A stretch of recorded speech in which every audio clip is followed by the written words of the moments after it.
Cignal TV subscribers, maraming salamat po for your support and welcome to your program agenda, where we feature mostly your agenda, especially the ones you request.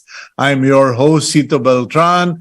Glad to serve you, glad to host you, glad to guide you this morning, and thankful that you welcome us to your homes, to your offices, and if you have a driver, hopefully watching us via your cell phone or mobile app. And thank you for watching us via Cignal TV channels 8 and 250, and of course via the Cignal Play app. Maraming salamat to those who watch us on Facebook, on YouTube, and who watch our replays on LinkedIn. Thank you to my social media director, also known as Mrs. Beltran. Okay, thank you. Thank you. And it is with a spirit of gratitude that we welcome this day. Be thankful na buhay po tayong lahat. Today, we are going to have a double feature. And so I'm just going to have to skim through the news and be quick about our daily starter. But today, we are inviting you to listen because with the deadline for registered SIM cards coming on July 25, apparently there are new schemes being hatched or being tested by scammers. So ilan po yan? And we will talk to our regular cybersecurity expert. And after that, we will be speaking to another friend of the program regarding logos, or what I wrote in my column yesterday, na logo-loko na. Okay, so before we talk about those subjects, let's go and start the day with our daily starter, which comes from the book of Luke, chapter 5, verse 4. And it is where Jesus addressed, I'm wondering, why am I not seeing that? Okay, there you go. Okay, excerpt from Luke, chapter 5, verse 4. Put out into deep water and let down the nets for a catch.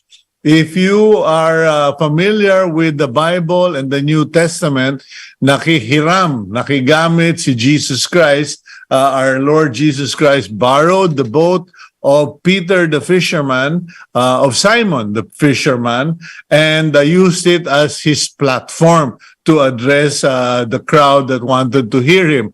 And as payback, the Lord said, put out into deep water and let down the nets for a catch. And Simon said, Master, we've been fishing all night. Ni dilis, wala kaming nahuli.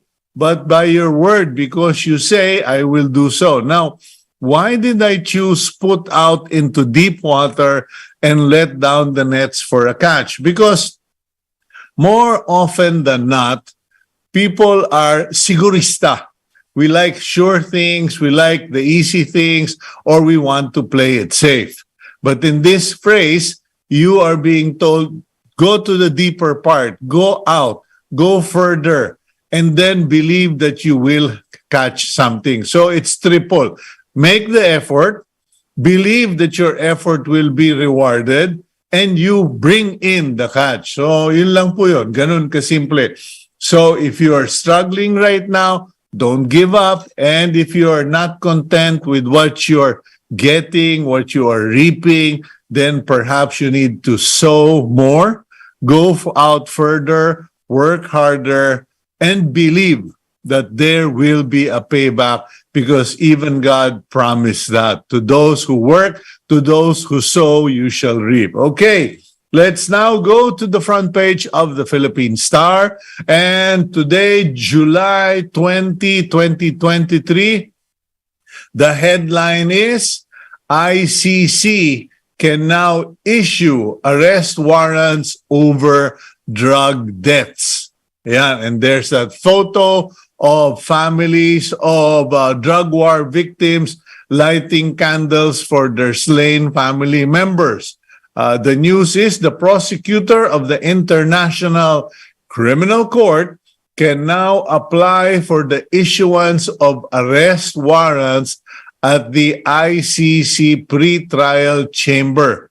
The Philippine government has said it will not implement any arrest warrants from the ICC. Now, on the other hand, Philippines to challenge ICC jurisdiction if the ICC court issues warrants of arrest in connection with former President Rodrigo Duterte's war on drugs. That statement was made by the Office of the Solicitor General, Menardo Guevara. At the top of the front page, the header, NEDA board approves 170.6 billion na NAIA rehab. In other words, the NEDA, the DOTR, the DOTR in principle can now call for bids. Okay, so solicit bids from private companies, interested parties to undertake the various projects required at improving the NAIA and all of its terminals and its capacities. Hindi po yan approval of a unsolicited bid. That is approval of the project concept from the government side, and now it follows that biddings or bids will be submitted. Hindi na po pwede yung unsolicited bid. Okay. Below that, you have a photo of President Marcos during the ribbon cutting of the inauguration of Generation 4 trains of the LRT1 in Pasay City. With him in the photo are Transportation Secretary Jaime Bautista, Metro Pacific Investment Corporation Chairman Manuel Pangilinan, Japan Ambassador Kazuhiko Koshikawa, and JICA Chief Representative to the Philippines, Takema Sakamoto. The Pangilinan-led Light Rail Manila Corp operates the LRT1. Okay.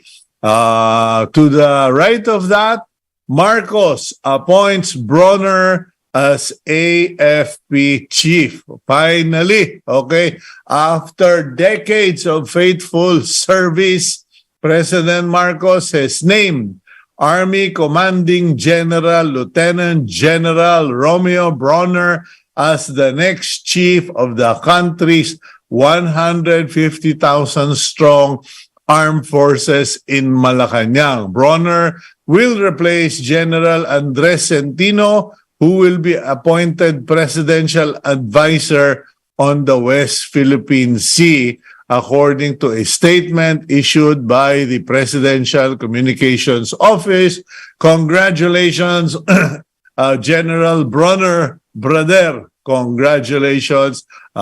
He is a brother in the Lord. Okay.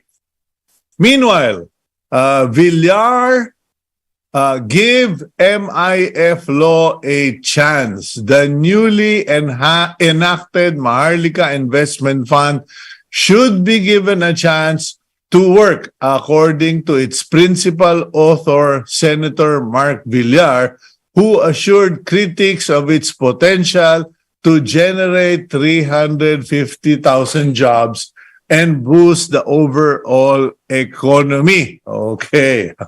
Nadinig ko na yung pangakong yan. Okay. Anyway, well, that's what he says. Okay. COA states PSDBM has not blacklisted overpriced DepEd laptop supplier. The Commission on Audit has called out the procurement service of the Department of Budget and Management over its failure to implement last year's audit recommendation to blacklist the supplier of the overpriced and outdated laptops worth 2.4 billion for the Department of Education. Yan po. Now, here's the thing. You also have to wonder why the PSDBM or the Procurement Service Office has not been closed by the DBM given its 2.4 billion fiasco. Hindi pa kasama dyan yung tungkol doon sa mga vaccines and personal protection gear, etc. So we need to really go after that issue. SC or Supreme Court suspends former BBM press secretary for violating lawyer's code. Former press secretary Trixie Cruz Angeles has been suspended by the Supreme Court from practicing law for 6 months over the inappropriate choice of words in a pleading she filed in a case before the Quezon City Metropolitan Trial Court. Okay? Essentially, the lawyer used unprofessional language which is abusive, offensive, and otherwise improper. And sandali lang. Okay, sige. Imelda cleared in 1 billion ill-gotten wealth suit. The Supreme Court has upheld the dismissal of a civil case against the family of the late strongman Ferdinand Marcos Sr. involving 1.052 billion in alleged ill-gotten wealth. Okay, presented because of insufficient evidence presented by the Presidential Commission on Good Government. In a 25-page decision made public yesterday, the Supreme Court First Division denied, for lack of merit, the motion for review on certiorari filed by the PCG against the Sandigan Bayan, which dismissed on September 25, 2018, the civil forfeiture case against the Marcos family and their cronies. Okay, so whichever side you're on, if lawyers and government offices can't do their jobs properly, dapat siguro hinga natin sila ng refund, ano? I wonder if the Marcoses will file damages against them. Fair is fair, di ba? Kung hindi nyo napatunayan, magbayad kayo sa inyong maling pagbintang. Okay, now, a worker prepares the Senate session hall for the start of the second regular session on July 24. Yan na po, pinaghahandaan nila. And of course, that will also be the same time when the SONA takes place. So, okay, let's now go for a quick break. And when we return, hopefully we can start up with our interview. First topic is about scams, new modes of scam, especially kung kayo mahilig sa Meta, Facebook, etc. And if you like answering phone calls from abroad, nako po, madidisgrasya kayo. We'll be right back here on Agenda.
Are you still receiving spams and suspicious texts on your mobile phone? There's a huge chance that it's another scam. To combat digital fraud, the government has pushed various efforts in protecting personal data. For one, a joint task force consisting of the National Privacy Commission and the country's top telcos was launched earlier this year. The government also urged the public to register their SIM card on or before July 25 to avoid tech scams. Senator Grace Poe, the sponsor of the SIM registration law, vouched that the measure has safeguards for consumers' right to privacy. A new modus operandi, however, is on the rise, as the Wall Street Journal reports about iPhone thieves who lock out the owners out of their own devices. How do we have better control over our own data? Let's discuss that on today's agenda. Okay, welcome back to the program, and we are just making some technical adjustments for our next guest. But before we start the interview proper, I would like to call your attention to certain things that we have been watching as far as scammers go. Apparently, there are now people who will call your telephone from abroad. Okay, so that's the first one. People will call your telephone or your mobile phone from abroad, and if you answer that, chances are the process is beginning to either for identity theft or to entrap you. Some of them will ask you, is this Juan de la Cruz? Is this Marites Maingay? Okay, and of course you will say, yes, who is this, please? Can you please answer louder, is this Marites Maingay? And you will go, yes. And of course, that's being recorded. And what will happen is that there is a series of trick questions, all intended to clone either your voice or process how to steal your identity or data. Now, it's quite technical, so hindi ko muna papasukin yan. I don't know if our guest will tackle it later. Now, the other one, aside from foreign phone calls and trapping you, there is now in the United States an increasing number of cloned fake hostage, meaning the voice of a child is recorded and from one way or another, or re-engineered, and the parent will be called or the spouse will be called, and they will be given the impression na we have your daughter, and the daughter will be saying, Daddy, it's me, it's so-and-so, pero hindi naman pala si daughter. And there have been several reports of that. There is also a report that I came across recently, twice na, Meta. For those of you who love to be on Facebook, nako po, mag-ingat kayo about personal data because the scammers are now going to that for information or to, and as you know, heard in our voiceover, there are those who lock you out of your own phone. Saklap. Let's introduce our first guest for the morning. Art Samaniego Jr. is a cybersecurity advocate. He is also a news and business tech editor at the Manila Bulletin. Aside from this, Samaniego is also a lecturer in Colegio de San Juan de Letran. Good morning, Art. Welcome again to your favorite program, Agenda. Good morning. Good morning. Oh, ganda ng background ko, ha? Inunahan na kita. Okay. And they say nga, self-promote. Anyway, Art, welcome back. Thank you for making time with us. And because of the, we don't have enough time for two guests, I'll have to ask you to put things to speed. July 25, all SIM cards must be registered. But apparently, scammers don't care. No? They don't give a damn about SIM cards anymore. They're shifting to new ways of conning people. Kindly educate us naman, please. Ang daming mga bagong scams ngayon. One of which is yung cellphone takeover, especially for iPhone users. Pero it's important to note that this takeover is hard to pull off. Kasi it requires criminals essentially watching you putting on your passcode.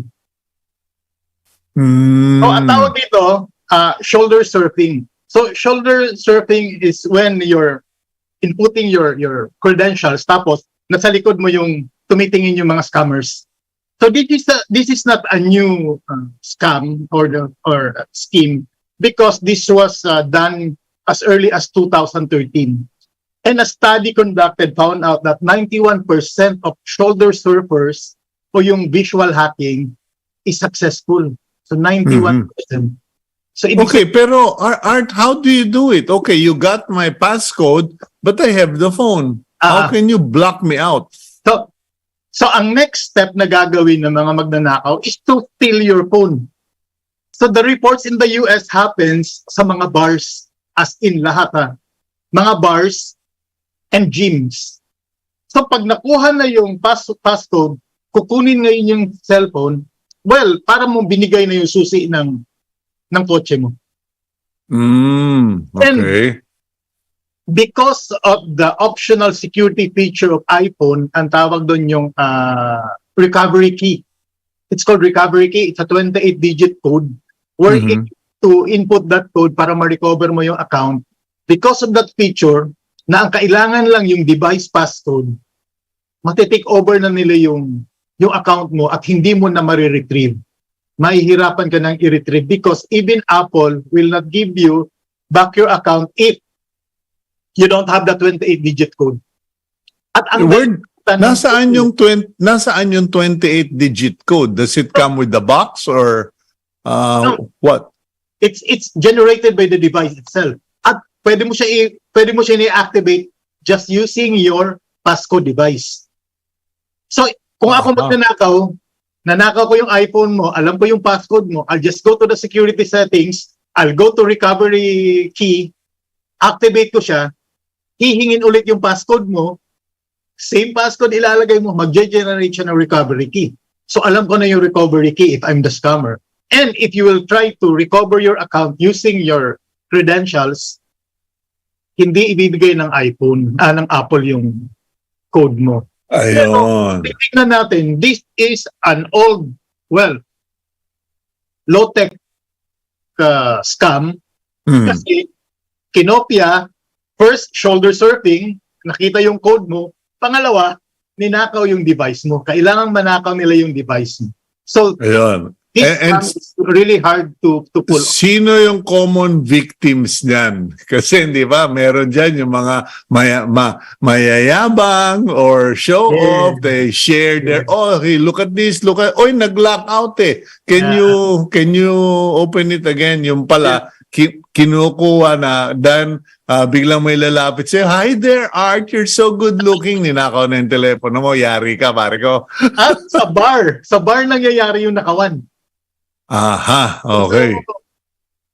Okay, tapos nangyayari rin sa mga ex-girlfriends, ex-boyfriends.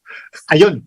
Pwedeng alam ng ex-girlfriend mo o ng ex-boyfriend mo yung code mo. Ninakaw yung telepono mo, pinasok yung passcode, nag-create siya ng recovery key. Lalo na kung may nakita mga pictures sa cellphone mo ng ibang boyfriend o ibang girlfriend. Yari ka na naman. Okay. Yari ka na naman, oh. Okay, so what are the other scams, the more high-tech? Kasi I saw an article, read a couple of articles regarding scammers targeting Meta, the Meta platform. Did you ever hear about that? So, ang ginagawa lang ng mga scammers, punta lang siya sa forget password ng Meta, ng Facebook. Punta siya sa forget password, hahanapan siya ngayon ng email address o telephone number. These scammers will call you and will ask you, can I add you to my address book? Okay. Your email address. Okay. So bibigay ka naman, harmless telephone number or email. So you will give your phone number or email address. Pag nabigay na yung email address mo o phone number, ipapasok niya lang dun yan sa forget password ng Facebook. And then he will click search. Pag-click niya ng search, if that email address or phone number is tied up or linked to your Facebook account, lalabas yung info mo. Pero naka-asterisk, naka-blank. Pero, ibig sabihin nun, active yung number na yun sa Facebook. He will just click, this is me. Ano? Click what? Yung this is me. Kasi, This is me. Okay, okay. Click niya yung, i-claim niya yung account mo, this is me. Click niya yun sa Facebook. Pagkatapos, ang Facebook magpapadala sa iyo ng code. Pag nagpadala sa iyo ng code, either email or SMS sa telephone mo, the scammer will talk to you. Hey, I need that 6-digit code to verify that it's really you that I'm adding to my address book. Not knowing, itong victim not knowing na yun yung OTP niya, yung one-time password. So, siya yun. So if you will give, malamang binibigay ng mga kababayan natin, kaya nabibiktima, very trusting. Bibigay nila yung code. Pag nabigay na nila yung code, the scammer will just click submit. Ang next step nun, change password na. So wala ka na. Wala ka ng account sa Facebook. Wala ka na account sa Facebook. Good thing is, ang daming nabibiktima ngayon, nagmamadali yung mga scammer. Hindi nila pinapalitan kagad yung mga password. Hindi nila pinapalitan yung mga details. Kasi ang purpose lang nila, they want to check your messenger account. Pagpunta nila sa messenger mo, lahat ng mga nakakausap mo, lahat ng mga kakilala mo, kamag-anak mo, i-message yan. Hihingi ng pera, hihingi ng GCash. At ikaw naman, nakaka-receive, galing to kay Art. Magpapadala without verifying. So you need to verify using other means like phone call. Yeah. Wag dun sa Facebook kasi dun ang hingi sa'yo sa Messenger. Yeah, okay. So 2-0 na tayo. What other scams are happening out there? Yung Telegram. So maraming na-scam ngayon sa Telegram using the same technique. Sasabihin nila dun sa mga friends nila na I need to verify my account because this has not been verified for a year now. So I'm sending you a 6-digit code. Please send it back to me. So ang ginagawa naman kasi gusto mong tumulong na ma-verify yung account niya, pagpapadala ka ngayon ng code not knowing na code mo yung pinadala mo. They will just recover your account, punta sila sa account recovery. So yung mga scammer ang tatalino, yung security features ng mga social media apps natin, yun yung exploit nila using our paano nare-recover? Kasi I have had friends na nabiktima. I think it's very common here in the Philippines. My account, my Facebook account has been hacked, my Messenger account has been hacked, etc. How do you recover that, Art? Using the same technique. So you forget password, tapos usually nare-recover namin. So more than 50% pag may ganito na tinatawag sa amin na nare-recover naman namin. Pero if it's deeper or it's more complicated, you call 1326. That's the CICC hotline and it is manned by professionals. Ang gagaling na mga nandun. Talaga cybersecurity professionals. Anong number? 1326. 326 and that is the what? The DICT hotline? Yes. Hotline of the Cybercrime Investigation and Coordinating Center manned by professionals. There are more than 90 cybersecurity professional manning that hotline. That's one with Mr. Yusek Ramos ba yun? Yes, kay Yusek Ramos. Magaling yung grupo na yun. So nakita ko yung paano sila magtrabaho. Nare-recover nila yung mga accounts. Okay, well, that's good to know. Anything else or is there something, kasi bago tayo magkaubusan ng oras dito, Art, what precautions should people put in place? Kasi kami, constant replacement of password, checking the strength of the password, etc. Now, I learned something from you na yung email address should not be same. May mga kaibigan nga ako na iba-iba ang kanilang photo sa iba-ibang accounts, iba-iba yung email, etc. So extreme measures na yon. So like me, for example, I don't use financial apps or any, well, yun sa mga e-wallet apps using this phone, using my everyday phone. So ibang phone yung so isa yun sa pwede mong gawin. Pero paano naman, Art? 5-5 telepono sa'yo. Meron kang malaking dining table, puno ng telepono, pinandi-display mo lang eh. So people don't get the wrong idea. Actually, si Art po, meron siyang ginawang parang mural of all mobile phones past and present. So talagang hanggang doon sa Nokia 5210 yata yun, nando doon, di ba? Oo, meron. Pero dalawang bagay lang ang pwede natin gawin para maging safe. One, be skeptical.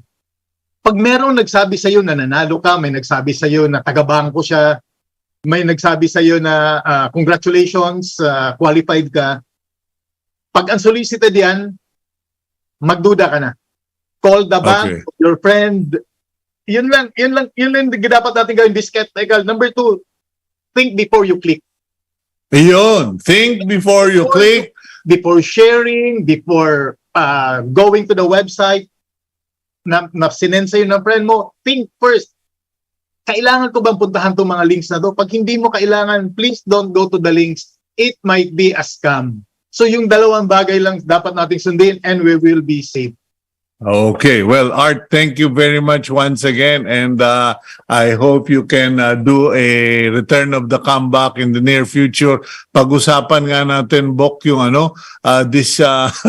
yung sinulat ni Ami Pamintuan, bumili siya ng iPhone 14 pagkatapos nung tinatransfer niya yung data from one phone to another, nawala lahat eh. Muntik na makapatay si Ami dahil doon. But let's schedule that if you don't mind. But thank you very much. You're always welcome. It's much appreciated, ladies and gentlemen. That's Art Samaniego, our cybersecurity expert at the Manila Bulletin, and of course, their tech editor. Thank you. God bless you, bro. Okay, we will now go. Do we go for a break or do we go to our next guest, Gab? We'll go for a quick break to set things up with our next guest, and when we return, pag-usapan natin public relations, logos, slogans, and more for corporate interest and public education. Ayoko na pong patulan yung topic kasi wala naman tayong paruroonan doon.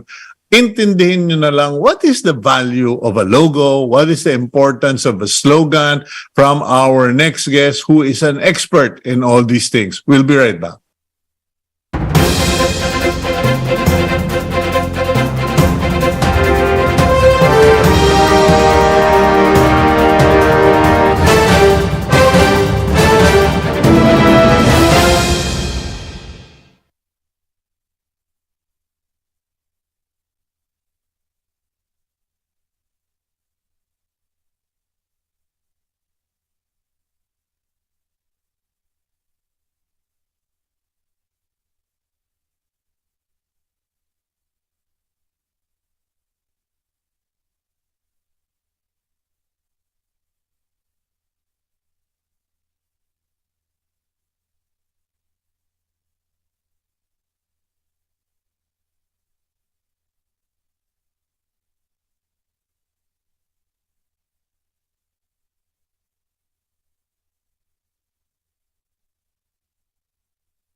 Amor Maclang is an award-winning reputation and brand architect.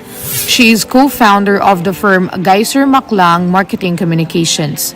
Maclang is also the convener of Digital Pilipinas, a private sector-led movement that pushes for broadened digital economy.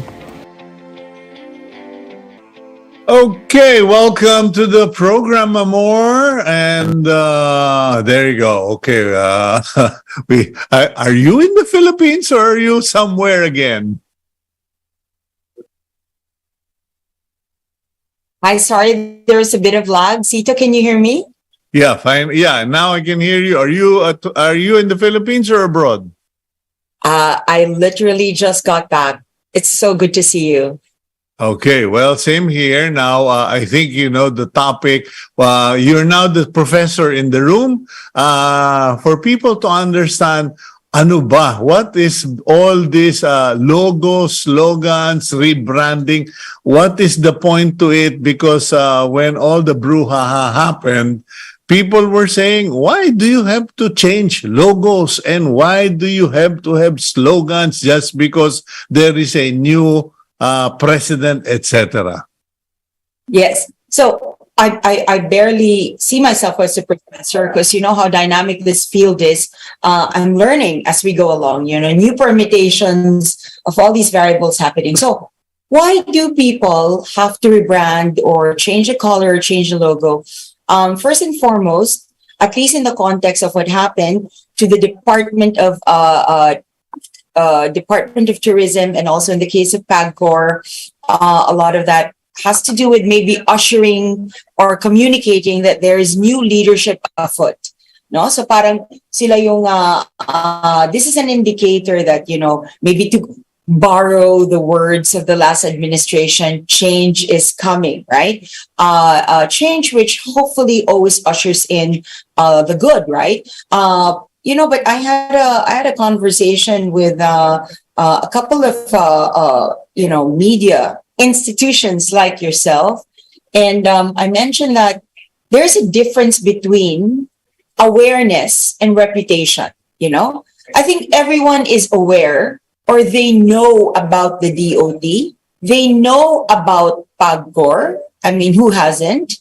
But they probably are not aware of what the DOT stands for, or what the new leadership stands for, or what the new PAGCOR leadership stands for. And you're wondering, is there a difference between awareness and reputation? Absolutely. So awareness is a function of what you say about yourself, right? Meaning usually you use tools like advertising for that. When people don't know you and you want a name recall thing, di ba? Usually, ang mga ads dati na most effective, yung paulit-ulit yung pangalan ng brand, right? Because that's a great way to use advertising for purposes of recall. However, and ikaw ang idol tsaka ang professor dito, when it comes to a more complicated objective, which is to convey reputation. So if what you want to say has several levels. It has several levels, right? And it has multiple stakeholders. Hindi lamang investors, hindi lamang turista, hindi lamang gobyerno ang kausap mo, marami kang kausap. Then the more complicated the messaging is, and if you need to change how people see you, which is, I think, what PAGCOR and the DOT intended to really do, then you use tools of reputation. And that's where our organic media, roundtables, consultations come in, right? It's longer, mas mabusisi, mas mabilis at madali na tinatawag yung advertising, but it has to be depending on kung ano yung objective ng organisasyon. Okay, now the thing here is you're referring to isolated cases or institutions. So if PAGCOR did something on their own, that's normal. They want to improve reputation or undertake reputation management. That's normal. If DOT wants to do marketing promotion, that's normal. But there's clearly a whole of government approach here, which concerns me. because it's not just one agency. Mukhang all. Parang ginawa nila, let's do all na. You have PAGCOR, you have DOT, you have the entire Marcos administration, and then TESDA is now undertaking a logo making contest, etc. This, to my mind, and you know, I've worked in agency short term, and I was in marketing and promotion. You know, this spread out undertaking is going to result in billions. Is this the right approach? Kumbaga, if you were the CEO of numerous companies, should you just have one logo for all? Or is it all right for each and every company? O sige, bahala na kayo sa buhay nyo, kanya-kanyang gastos. So, you actually touched on 3 points, so I'd like to unpack it if that's okay. So the first thing you said is the cost part. So let me address that because I think that's really the elephant in the room, no? Kaya magkano ba yan? Magkano ba umabot yan? Tingnan mo pag nag-chat GPT ka or you use AI, libre, right? So first is maybe let the cost component out of the room. Why do things cost the way they do? Because it's not just when you bring on board an agency, for example, it's not just a cost of generating a pretty logo or an aesthetic logo, right? So many will argue there's a lot of research thought into it, but set that aside. I think a lot of what is being paid for when you bring on board an agency, and I'm just saying this objectively, is the management of a program and a campaign. So for example, if you actually execute a logo, then you're also going to either print it, you're going to need to make sure that where it's cascaded, di ba? Meron pa yung entire value chain na tinatawag. In simple words, hindi lang yung drawing ang binabayaran mo. Salamat. Yung imprenta, yung mga billboards, yung mga launching talents. No? Oo. Ngayon, so yun yung unang part. I'm not saying that, like I said, as to whether yun yung tamang approach, depende sa objective, di ba? So the second thing you said, Amor, there is a slew of logos that are coming about. So maybe what we could, no, actually you said, shouldn't there be one unified logo? And probably that's why the government recently, Malacanang has recently suggested the use of the Bagong Pilipinas country brand, right? Now, I am a big fan of country brands, believe it or not. I've worked on several, Singapore, the EU, Ethiopia. I believe in it. One of my favorite is, naabutan natin to, Cito, yung Malaysia, Truly Asia, na binago din after so many years, no? But the one thing I can say about a country brand, it has to resonate both internal stakeholders and external, pati yung overseas. So, tanong natin, yung po bang ni-roll out na Bagong Pilipinas, pang-internal lang po ba yun? Because it's in Filipino, right? Bagong Pilipinas. That's one. So, I think in terms of, is there a need to come up with a central country brand? I think the president has seen it. Maybe perhaps in the light of so many rebranding that's happening. And you're probably wondering, why is it all happening? Perhaps tone at the top, they're probably thinking that this is something that's very important to the president, because let's face it, you know, I remember when Sir Patrick Paes and Monis Berto invited me on a couple of episodes of Perception. I was very vocal about how I felt that the branding and reputation exercise of then candidate now President Marcos was spot on. He knew how to use social media, very directed, very pointed, and you know what? I think it was a contributing factor to why he won. But having said that, so merong tone at the top, di ba? Yung tinatawag na tone at the top. If you feel that your boss wants this, then somehow you probably will reflect that as well in what you're executing. But maybe where the gap could be improved next time, sir, could be in terms of timing. Parang dapat siguro orchestrated yan, medyo medyo yung timing ay naka-pace. So if I were the CEO of a country, thank God we're not, right, Cito, or a big corporation, what I would do is probably do a task force. A task force meaning bring together all of the communication stakeholders or communications leads of all the national line agencies, at least the most relevant, yung pinaka-immediate public fronting, di ba? Public fronting agencies. Tapos, brainstorm, etc. It doesn't mean na you need to have the same brand, but at least whatever branding comes out should kind of sync up, right? But So Amor, how do you figure out whether you got your money's worth? Because this, there you were talking about the elephant in the room, which was the cost of producing the logo and the slogan.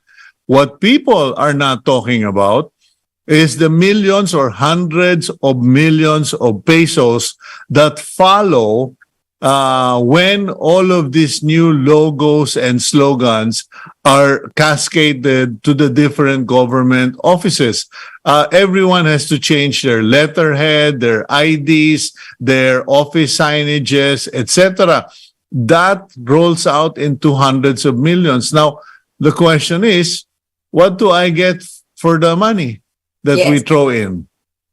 So, yung sa printing cost, let's not get into it because I am a big believer of digital, kaya dapat lahat digital para walang gastos. No. Regardless of material and format, how do you know you get your money's worth? If you're successful? So going back to the overall objective, you do a rebrand for two things, right? For two things.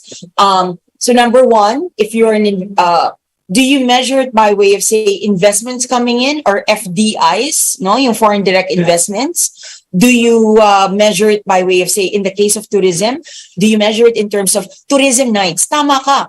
Measurement of a brand need not be dependent on, it absolutely cannot be about likes on social media and so on and so forth. Yeah, it's not a popularity contest when you're talking hundreds of millions.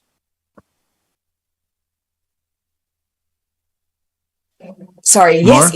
yes, I'm here. Sorry. It's not a popularity contest, definitely, but you have to measure it against what the intended KPIs are. So, kailangan tanungin natin. Ngayon, this is where the challenge and the opportunity lies. Siguro, bago dapat lumabas with a flashy campaign, no? We're all eyes on you. Kasi advertising tends to be loud, splashy, as how it's intended to be.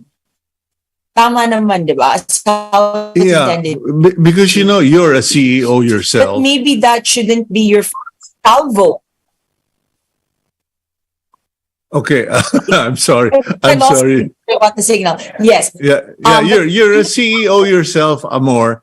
And at the end of the day, and also in marketing, at the end of the day, our rule is make the product first or produce the products first before you start launching the company and its slogans and its sales pitch.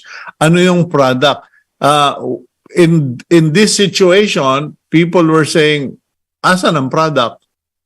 That is absolutely fair. And if I may say, sabi ko nga din, I live by this philosophy taught to me, which is performance, behavior, and communications. You only communicate when your performance and your behavior align. Or sabi mo nga, if the product is ready, right? So, I think the opportunity for others who are looking into branding, what it means is the public wants to hear, beyond the brand or a logo, what is it that you're trying to say? What is it that you want to do? Lalo na kung may bagong leadership. Siguro bago brand or logo, a good opportunity is to help convey what your priorities are. Kasi like in the case of tourism nga, di ba? Ano yung mga ibang bagay na kailangan pagtuunan ng pansin? Maaaring dapat huli yung brand at logo. Ano yun? Yung A, accommodations, A, aktibidades, another A is access. So may mga bagay na kailangang ihanda Siguro the public wanted to hear from the new DOT secretary for the first time, ma'am, ano po ba ang vision natin? Ano ang roadmap? Ano yung plano? But that you have to deliver not by way of a new logo or advertising, but by other means of reputation. In the case of PAGCOR, it's the same, I think. Amor, they just flashed on the screen the comparison of the old PAGCOR logo and the new PAGCOR logo. The question that came to my mind is, what is the usual longevity? Gaano katagal? How long do you use a logo before it is appropriate to replace it?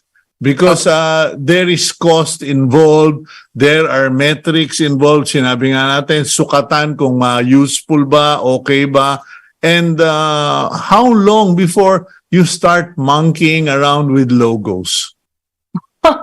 So, between the two, I think what they're really trying to say, what the new leadership perhaps, is trying to say is that, we want an update. We have a new mandate. There's something new about us. Right? So, clearly, they want to convey changes in the current PAGCOR, and perhaps it's a change in mandate, an update in mandate. So, in that case, it perhaps necessitates a change in logo. I think. Does that always work? Because, a lot of people have that bright idea. Hindi, palitan na natin. Let's change the uniform. Ang daming government offices, let's change the uniform. Pagkatapos, bigla silang tinatawag na, mukha kayong mga popsicle na may paa. Yung ganun, So, does it always work? Or what is the success rate of companies or organizations when they change logos? So, for example, you change a logo depending on the objective. At the end of the day, it's depending on the objective. It's not just a function of aesthetics, no? Kasi if it was just a function of aesthetics, then mag AI generated logo na lang tayo. It needs to be changed when the purpose has outlived the logo, right? Ang challenge kasi, maybe the reason why all of a sudden people had issues about logo change is because they don't even know what PAGCOR used to stand for and what it now will stand for. Yun. Like, why did you have to change your logo? Yeah, the unfamiliarity with history, unfamiliarity with the intent of the design, and unfamiliarity with the cost of the design. Not just the design of the logo, but all of the changes that it brought about in terms of communication material. Anyway, Amor, I'm gonna just let you get your sleep, your recovery from your jet lag, and maybe when you're feeling better, we can do a longer interview. But thank you for making time. Absolutely. All the time, Cito. Maraming salamat po. Okay, that's our Miss Communications expert, ano ba ile-label ko dito kay Amor? A friend and a supporter of agenda. And then ikaw yung ating image maker. Okay. Thank you very much. Fashionista. That was the word I was trying to get. Fashionista, Amor Maclang. Okay ba? Salamat. Maraming salamat. Okay, thank you. Just teasing you. Hope you have a nice day. And let's now go to our blessing for the week from the book of Joshua, chapter 1, verse 5. And it goes, all your life, no one will be able to hold out against you. In the same way I was with Moses, I'll be with you. I won't give up on you. I won't leave you. That is the promise of the Lord to those who faithfully believe Him, follow Him, and obey Him. And we do hope you will consider that, act on that, and may you have a good day. By the way, I will be away for a few days, and my associates at Cignal TV will be pitching in. Hope to see you next week, and please keep it here on One News.